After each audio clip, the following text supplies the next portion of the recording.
दीर्घ दिनरू सुना मूल्य थिबा उत्थान पतन मध्यरे ग्राहक एवं व्यवसायींक पई एक आश्वस्तिकर खबर आसीछि। अंतर्जातीय बजार रे मूल्य ह्रास जोगु भारतीय बजार रे मध्य सुना दर रे गत किछि दिन हेब लगातार ह्रास देखिबाकू मिलिछि। अक्टोबर 18 रु अक्टोबर 30 मध्यरे सुना मूल्य रे प्राय 1000 टंका पर्यंत व्यवधान देखा जाइछि, जहाँ ग्राहक और निवेशकों मध्यरे आश्वस्ति आनिछि। दर ह्रासर प्रमुख कारण क्रिकेट बजार विश्लेषण भली अर्थनैतिक विशेषज्ञ माने सुना दर ह्रासर किछि गुरुत्वपूर्ण कारण उपरे आलोकपात करिसंती। 1. अमेरिका चीन वाणिज्य आलोचना।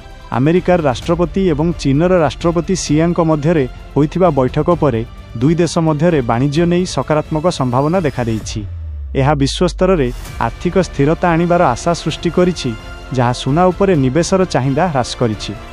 वर्तमान प्राय 50 निवेशक पूर्वरु कम मूल्य रे किनिथिबा सुना को अधिक मूल्य रे विक्रय करी लाभ बुकिंग करुछंती।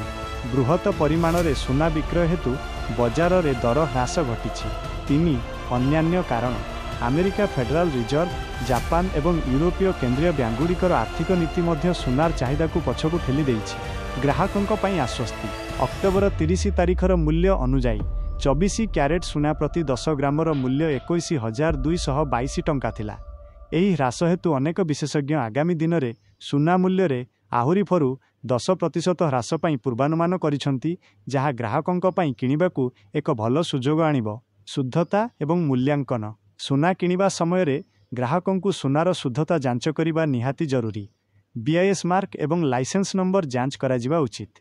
सुना अलंकारर चूड़ांत मूल्य समग्र देश में समान थिले मध्य एथिरे लागू हेउथिबा मेकिंग चार्ज एवं 3% जीएसटी जोगु विभिन्न सहर रे मूल्य रे पार्थक्य देखा जाइथाय।